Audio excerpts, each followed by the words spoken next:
Pacific பெருங்கடல்ல ஒரு மீன் அப்படிங்கிறது பிடிக்கப்படுது. அந்த மீனை மீனவர்கள் பிடிச்சாலும் 2 நாட்டுக்கு இடையே அது ஒரு பெரிய சண்டையா மாறுது. அந்த சண்டைக்கு காரணம் அந்த மீன் தான். ஒத்த மீன் எப்படி 2 நாட்டினுடைய பிரச்சனையா மாறும்? 2 நாட்டு பிரச்சனை இந்த உலக பிரச்சனையா எப்படி மாறும்? அப்படியே மாறினாலும் இதே மாதிரியான அடுக்கடுக்கான பிரச்சனைகள் நமக்கெல்லாம் காத்துட்டு இருக்குன்னு சொல்றாங்களே, இதை பத்தி ஒரு விழிப்புணர்வு நம்ம கிட்ட இருக்கா? நம்ம இந்த விழிப்புணர்வை அடைந்து விட்டோம் என்றால் வருங்கால ஜெனரேஷன் இதிலிருந்து தப்பித்துக் கொள்வார்களே. அது என்ன? ஃபுகுஷிமா அணு உலையிலிருந்து வெளியேற்றப்படக்கூடிய நீர். ஜப்பானுடைய இந்த முடிவுக்கு சவுத் கொரியா இன்னும் சில நாடுகள் எதிர்ப்பை தெரிவிக்கிறாங்க. அங்க இருக்கக்கூடிய மீனவர்கள் அவங்களுடைய வாழ்வாதாரம் முழுவதுமா முடக்கப்படும் அப்படிங்கிற பயத்துல இருக்காங்க. ஃபுகுஷிமா அணு உலையில பெரிய வெடி விபத்து எதுவுமே ஏற்படலையே. அப்படி இருக்கும் பட்சத்தில் இது என்ன ஒரு விஷயம்? இதை பத்தி கொஞ்சம் டீட்டெயிலா பார்க்க போறோம். அன்பு தமிழஞ்சங்களுக்கு தமிழ் பொக்கிஷத்தின் வணக்கங்கள்.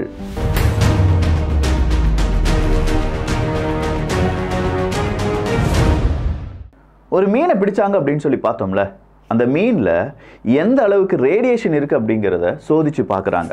அதுலேயும் குறிப்பா ரேடியோ ஆக்டிவ் சீசியம் எந்த அளவுக்கு இருக்கு அப்படிங்கிறது தான். இந்த ரேடியோ ஆக்டிவ் சீசியம் அப்படிங்கிறது சுமார் 18,000 பெக்கரல்ஸ் அப்படிங்கிறது இருந்ததா சொல்லப்படுது. 18,000 பெக்கரல்ஸ் பெர் கிலோகிராம். நார்மலா இந்த ரேடியோ ஆக்டிவ் சீசியம் அப்படிங்கிறது 100 பெக்கரல்ஸ் பெர் கிலோகிராம் அப்படிங்கிற அளவில் மட்டும்தான் இருக்கணும். அப்படின்னா 180 மடங்கு கூடுதலா ரேடியோ ஆக்டிவ் சீசியம் அப்படிங்கிறது அந்த மீன்ல இருக்கு.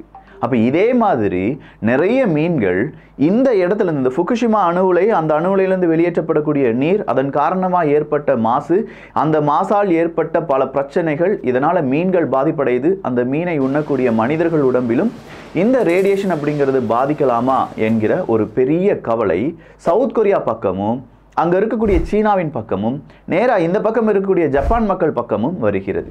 ஸோ இதுக்கெல்லாம் காரணம் 2011. நேரா நாம இப்போ 2011க்கு போக போறோம். 2011வது வருடம் நம்ம எல்லாருக்குமே தெரியும் சுனாமி. 8.9 ரிக்டர் அளவில் சுனாமி அப்படிங்கிற அந்த ஒரு அலை வீச தொடங்குது. 10-14 அடிக்கு மேலே அலை அப்படிங்கிறது வர்றதை பார்க்கக்கூடிய ஃபுகுஷிமா அணு உலையில் வேலை செய்திருக்கக்கூடிய ஊழியர்கள் பயப்படுறாங்க. என்ன நடக்க போகுது, நம்மளாம் சேஃப் ஜோனுக்கு போயிடலாம் அப்படின்னு சொல்ற ஒரு ரெட் அலர்ட் அப்படிங்கிறது கொடுக்கப்படுது. அங்க இருக்கக்கூடிய ஊழியர்கள் எல்லாம் கலைந்து ஓடுறாங்க. எந்த இடத்துக்கு போனா நம்மளால உயிர் பிழைக்க முடியும் அப்படிங்கிறது தான். ஆனா இங்க இது ஒரு நியூக்ளியர் பவர் பிளான்ட். இந்த நியூக்ளியர் பவர் பிளான்ட்டுக்கு ஏதாவது நடந்துருமோ அப்படிங்கிற ஒரு பயமும் இருக்கு. முதல்ல உயிரை பாதுகாக்கலாம், அதன் பிறகு நியூக்ளியர் பவர் பிளான்ட்ல என்ன நடந்தது அப்படிங்கிறத பார்க்கலாம்னு சொல்லி ஊழியர்களா ஒரு ஓரமா உட்கார்ந்துட்டாங்க. இப்போ அந்த அலை வீசி அப்படியே ஃபுகுஷிமா அணு உலையின் மீது பட்டு அங்க இருக்கக்கூடிய பல ஜெனரேட்டர்ஸை செயலிழக்க வைக்கிறது. இப்படி செயலிழப்பதால் அங்க இருக்கக்கூடிய ரியாக்டர்ஸ் 1, 3, 4 இந்த மாதிரியான ரியாக்டர்ஸ்க்கு அந்த ஜெனரேட்டர்ஸ்னுடைய சப்ளை இல்லாததுனால அதை கூல் பண்ணக்கூடிய வாட்டர் சப்ளை அப்படிங்கிறது அப்படியே பிரேக் ஆகுது. ரெட் அலர்ட் ரொம்ப தீவிரமா எல்லா இடங்களிலும் அலாரமா ஒலிக்கப்படுகிறது. இந்த அலாரம் சவுண்டு கேட்ட உடனே மக்களுக்கு பேனிக், ஒரு விதமான பயம் தொற்றிக்கொள்கிறது. ஃபுகுஷிமா அணு உலையிலிருந்து 20 கிலோமீட்டர் ரேடியஸில் இருக்கக்கூடிய அனைத்து மக்களையும் வெளியேற்ற வேண்டும், உடனடியாக வெளியேற்றுங்கள் அப்படிங்கிற உத்தரவு பறக்குது. என்ன நடக்குது, அடுத்ததா என்ன வரப்போகுது அப்படிங்கிறது யாருக்குமே தெரியாது.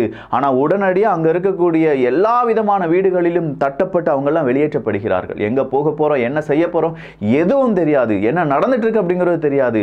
ரொம்ப எமர்ஜென்சி, உடனடியாக வீட்டை விட்டு வெளியில போங்க, உங்களுக்கான வண்டி அங்க காத்துட்டு இருக்கு அப்படின்னு சொல்றாங்க. எல்லாரும் போகிறாங்க. அப்படி 2 லட்சத்துக்கும் அதிகமான நபர்கள் இந்த 20 கிலோமீட்டர்ல இருந்து வெளியேற்றப்பட்டார்கள். கிட்டத்தட்ட பல நபர்கள் இந்த சுனாமியின் பேரலையின் போது உயிரிழந்தார்கள். 16,000க்கும் அதிகமான நபர்கள் உயிரிழந்தார்கள் அப்படின்னு சொல்றாங்க. ஆனா அதெல்லாம் விட இன்னைக்கும் மாறாத வடுவாக இருப்பது இந்த ஃபுகுஷிமா டெய்ச்சி அணு உலையில் ஏற்பட்ட இந்த விபத்து தான். ஸோ இந்த டெய்ச்சி அப்படிங்கிற அணு உலையில் இவ்வளோ பெரிய தண்ணீர் வந்துடுச்சு. அங்கே இருக்கக்கூடிய நியூக்ளியர் ரியாக்டர் சரியாக வேலை செய்யாமல் அதனுடைய அந்த வெப்பநிலை அதிகரிச்சுட்டே இருக்கு. அது இல்லாமல் இவ்வளோ பெரிய அலை இங்கே வந்துச்சு பார்த்தீங்களா, இதுக்குள்ளே வந்துச்சுல்ல.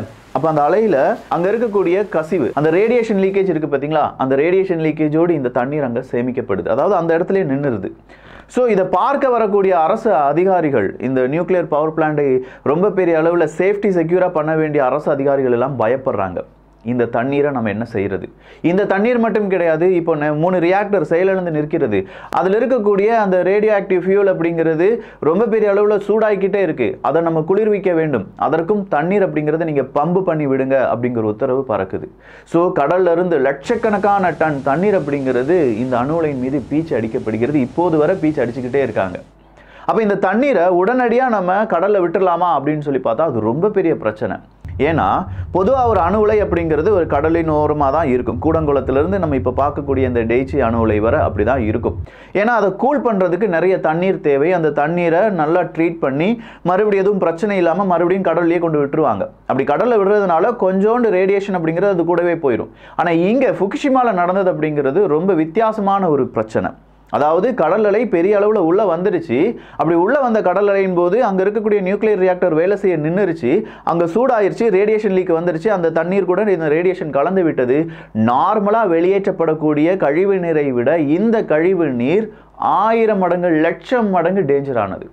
ஸோ இதை எப்படியாவது பாதுகாக்கணும், இந்த தண்ணீரை எல்லாம் நம்ம சேகரிக்க வேண்டும் அப்படின்னு சொல்கிற ஒரு முடிவுக்கு வராங்க ஜப்பான் அரசாங்கம். இதுக்காக அவங்க நிறைய பிளான் போடுறாங்க. இந்த தண்ணீரை எப்படியாவது ஒரு குழாய் வழியாக கொண்டு போய் நம்ம கிரவுண்டில் எங்கேயாவது புதைச்சி வச்சிடலாமா அப்படின்னு சொல்லி யோசிக்கிறாங்க. முடியாது, அவ்வளோ ஈஸியான ஜாப் கிடையாது அப்படின்னு சொல்லி அதுக்கு ஒரு முட்டுக்கட்டை போடுறாங்க. இந்த தண்ணீரை உடனடியாக ட்ரீட் பண்ணுறதுக்கு ஏதாவது வழிமுறைகள் இருக்கா அப்படின்னு சொல்லி தேடி பார்க்குறாங்க. அப்படி ஒரு ட்ரீட்மெண்ட்டே இல்லை. அதாவது இந்த தண்ணீர்லேருந்து ரேடியேஷனை மட்டும் எடுக்கிற அப்படிங்கிற அந்த ட்ரீட்மெண்ட்லாம் கிடையாது. அது ரொம்ப டைம் எடுக்கக்கூடிய ஒரு ப்ரொசீஜர். அப்படின்னா என்ன செய்யலாம்? தொட்டிகள் கட்டலாம், தொட்டிகள் வாங்கலாம்.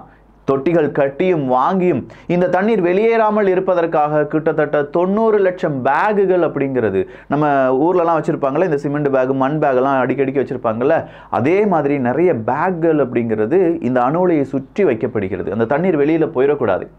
அப்போ இவ்வளோ நாள் இங்கே இருக்கக்கூடிய தண்ணீர் எல்லாம் ஆயிரக்கணக்கான பெரிய தொட்டிகள், நம்ம நினச்சி கூட பார்க்க முடியாத அளவில் இருக்கக்கூடிய தொட்டிகளில் சேமித்து வைக்கிறாங்க. அப்படி சேமித்து வைக்கக்கூடிய தொட்டிகள் புதிதாக உருவாக்கப்படுகிறது. இந்த டெய்ச்சி அப்படிங்கிற அணு உலையை போய் கூகுள் மேப் வழியாலாம் பார்த்தீங்கன்னா ஒரு 5 வருஷத்துக்கு முன்னாடி அந்த அளவுக்கு அங்கே தொட்டிகள் இருக்காது. ஆனால் இப்போ நிறைய தொட்டிகள் இருக்கும். அப்போது நிறைய வேஸ்ட் வாட்டர் அப்படிங்கிறது இங்கே என்ன ஆகிட்டே இருக்குது? ஸ்டோர் ஆகிட்டே இருக்குது. ஸோ இந்த வேஸ்ட் வாட்டரை இப்போ எங்கே கொண்டு போடலாம்? எதுக்கு இப்போ வெளியில் போடணும்? அடுத்த கேள்வி. 2023 இந்த வேஸ்ட் வாட்டரை சேமித்து வைப்பதற்கான தொட்டிகள் அவ்வளோதான், முடிஞ்சிடும். அதுக்கு மேலே அங்கே தொட்டிகள் உருவாக்க முடியாது. எவ்வளவு டன் தண்ணீர் இருக்குது அப்படின்னு சொல்லி கேட்டிங்கன்னா தோராயமாக 13 லட்சம் டன் அந்த அளவுக்கான தண்ணீர் அங்கே நிரப்பி வைக்கப்பட்டிருக்கிறது. 13 லட்சம் டன் தண்ணீர் அப்படிங்கிறது அங்கே நம்ம நிரப்பி வச்சுருக்கோம். அந்த தண்ணீரை இனிமேல் அங்கே நிரப்ப முடியாது. அப்படி இருக்கும் பட்சத்தில் நேராக பசிபிக் பெருங்கடல்லையே நம்ம என்ன செஞ்சிடலாம்? விட்டுறலாம் அப்படின்னு சொல்லி ஒரு முடிவுக்கு வராங்க. அப்படி விடுவது சாதாரண விஷயம் கிடையாது. கொஞ்சம் கொஞ்சமாக அதை என்ன செய்யணும்? ட்ரீட் பண்ணணும். ட்ரீட்னா வேறு எதுவுமே இல்லை. அங்கே இருக்கக்கூடிய அந்த மாஸ் இருக்குது பார்த்தீங்களா, ரேடியேஷன் மாஸ் இருக்குது பார்த்தீங்களா, சீசியமாக இருக்கட்டும் இல்லை இன்னும் சில ரேடியேஷனை உருவாக்கக்கூடிய பொருளாக இருக்கட்டும், அதை எப்படி இந்த தண்ணீர்லேருந்து பிரித்து எடுக்கலாம், அதன் பிறகு இந்த ரேடியேஷன் லெவல் எந்த அளவுக்கு இருக்குது அப்படிங்கிறத பார்த்துட்டு அது சாதாரண குடிநீர் அளவுக்கு தான்ப்பா இருக்குது, இல்லை கொஞ்சம் தான் வித்தியாசம் இருக்குது அப்படின்னு தெரிஞ்ச பிறகு கடலில் விடலாம் அப்படிங்கிற முடிவுக்கு வராங்க. இதற்கு அமெரிக்கா மற்றும் IAEA அமைப்பு, நம்ம எல்லாருக்குமே தெரியும், உலக அளவில் அணு ஆயுதங்கள் அணு உலைகள் எப்படி செயல்படுகிறது, அதனால் ஏதாவது பிரச்சனைகள் இருக்கா அப்படின்னு சொல்லி ஐநா சபைக்கு கீழே ஒரு ரிப்போர்ட்டை கொடுக்க வேண்டிய அமைப்பு IAEA அமைப்பு. ஸோ இந்த அமைப்பில் இருக்கக்கூடிய எல்லாரும் வந்து ஜப்பானில் ஆய்வு செய்கிறாங்க. சரி, நீங்கள் நல்லா ட்ரீட் பண்ணியிருக்கீங்க இந்த தண்ணீரை, ஆனால் இதில் இருக்கக்கூடிய ஒரு பொருளை மட்டும் அவங்களால எடுக்க முடியல, ட்ரீட்டியத்தை மட்டும் எடுக்க முடியாது அப்படின்னு சொல்லிட்டாங்க. ட்ரீட்டியம் அப்படிங்கிறது ஹைட்ரஜனுடைய ஒரு ஐசோடோப்பு தான். இந்த ட்ரீட்டியம் நார்மலாக ஒரு வாட்டர் மாலிகூல் மாதிரியே ஒர்க் ஆகும். அதனால் அதை பிரித்து எடுக்க முடியாது. ஸோ அது அப்படியே தான் இருக்கும். மீதம் இருக்கும் எல்லா எலமெண்ட்ஸையும் நம்ம எடுத்துடலாம். ஆனால் இது ஒரு வருடத்திலே கொட்டி தீர்த்துருவாங்களா அப்படின்னு பார்த்தா இல்லை. இதை ட்ரீட் பண்ணி இந்த தண்ணீரை சரியானதாக மாற்றி கிட்டத்தட்ட இந்த வருடத்தில் அவங்க தொடங்கினாலும் அடுத்ததாக ஒரு 30 வருடங்கள் ஆகும் என்ன செய்கிறதுக்கு, இந்த தண்ணீரை முழுவதுமாக வெளியேற்றுவதற்கு. அப்படி 30 வருடங்களாக கொஞ்சம் கொஞ்சமாக வெளியேற்றிக்கொண்டே இருக்கும்போது அடுத்ததாக இந்த நியூக்ளியர் பவர் பிளான்ட்டை வந்து என்ன செய்வாங்க? க்ளோஸ் பண்ணுவாங்க. அதாவது இந்த தண்ணீரை மொத்தமாக வெளியேற்றினால் மட்டும்தான் இந்த நியூக்ளியர் பிளான்ட்டை யாரால் க்ளோஸ் பண்ண முடியும்? ஜப்பானால் க்ளோஸ் பண்ண முடியும். இதை ஏன் க்ளோஸ் பண்ணணும்? ஆல்ரெடி ஒர்க்கிங் இல்லை. நிறைய எப்போ வேணாலும் அங்கே நிலநடுக்கம் ஏற்படலாம். அது சுனாமியாக வந்தது என்றால் இப்போ இருக்கக்கூடிய பிரச்சனையை விட டபுள் மடங்கு பிரச்சனையாக மாறிடும். ஏன்னா லட்சக்கணக்கான டன் வேஸ்ட் வாட்டர், அதுவும் ரேடியேஷன் வாட்டர் அப்படிங்கிறது இங்கே இருக்குது. அந்த ரேடியேஷன் வாட்டருக்குள்ளே இன்னொரு சுனாமி வந்து அந்த அலைகளில் இந்த தண்ணீரும் சேர்ந்து கடலுக்குள் இழுத்துட்டு போயிடுச்சு அப்படின்னா என்டையர் கடல், அந்த பசிபிக் பெருங்கடலில் இதை சுற்றி இருக்கக்கூடிய ஏரியா முழுவதுமாக ரேடியேஷன் நிறைந்த தண்ணீராக மாறிவிடும். இதுதான் பயம் ஜப்பானுக்கு. என்ன வேணாலும் நடந்துடலாமே, அப்படி நடந்துருச்சுன்னா நம்மளால என்ன செய்ய முடியும், நம்ம கைமீறி போயிருமே அப்படின்னு சொல்ற அந்த பயம் இருந்துகிட்டே இருக்கு. அப்படின்னா இது உடனடியாக கடல்ல கொட்டிட்டாங்கன்னா பிரச்சனை சால்வ் அப்படின்னு பார்த்தா நான் சொன்ன மாதிரி கிடையாது. அப்ப இதற்காக மெயினா நிறைய பிளான் பண்றாங்க ஜப்பான். அமெரிக்கா கூடலாம் ரொம்ப இணக்கமாக போடுறதுக்கு இதுவும் ஒரு காரணம்.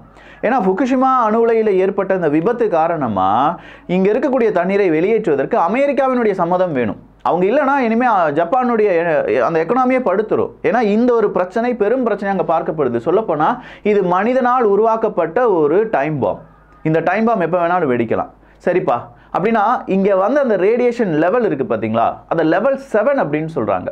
நம்ம எல்லாருக்கும் தெரியும் இந்த லெவல் 7 ஈவெண்ட் அப்படிங்கிறத இந்த உலகம் ஒரு முறை பார்த்திருக்கிறது. 1986 வருடம் ஏப்ரல் மாதம் 26ஆம் தேதி. ஏப்ரல் 26, 1986 அப்படின்னு சொன்னோன்னே உங்க ஞாபகத்துக்கு வர வேண்டியது செர்னோபில். எப்பா எவ்வளோ பெரிய ஒரு பிரச்சனை, செர்னோபில் டிசாஸ்டர் அப்படிங்கிறத இன்னும் உலக நாடுகள் மறந்துருக்காது.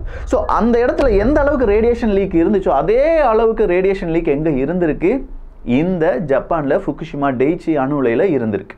இதுதான் பெரிய பிரச்சனை.